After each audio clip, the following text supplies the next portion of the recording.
दुर्गे मैया की जय। ये 9 दिन के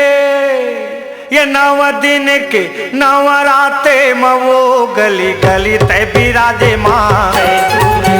अब सागर में समाओ, गंगा में स्नान दो माँ। लहरा ले लो माता, तोरे पैया लागो दाई मोर। ये जोते जला के जेवारा बोए वो अब दरिया में चलो माँ।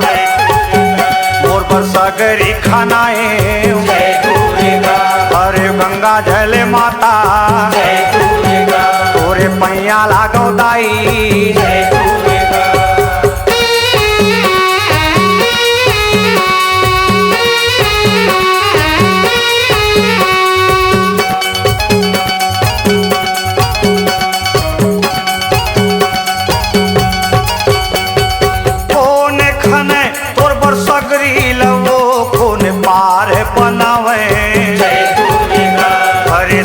जल मैया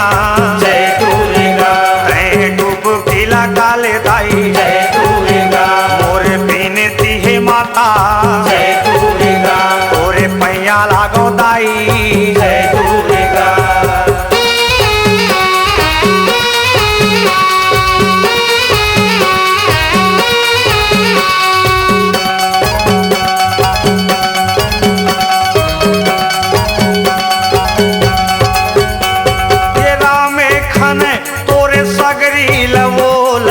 पार बनावे सब नदिया के पानी माता,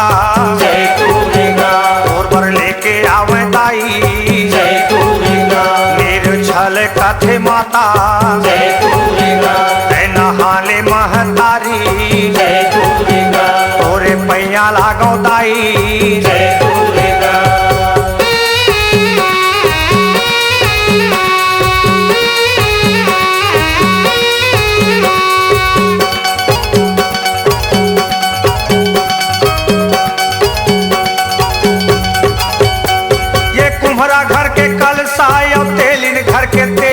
पिया के घर के बाती माँ, तोते जगमग बरत है वो।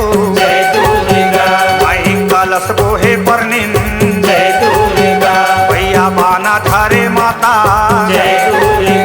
लेकिन झूपत हावे ताई। बाजत मादर मृदंगे वो, चलो सागर में नहा लो माँ। तोरे पैया लागो दाई।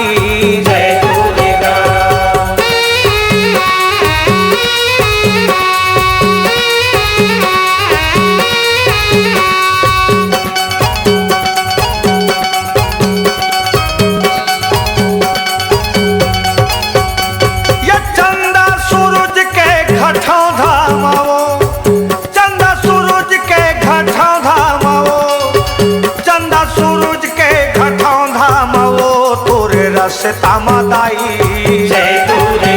बरुआ आरती उतारे, वालिन पानी डारे मैया, अगरबत्ती उजलाए, निम्न चंदन चढ़ावे माँ। तोरे जय जय भोले दाई,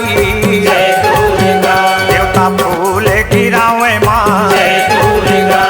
ये 9 दिन के नवराते मावो अब सागर माँ बिराजो माँ।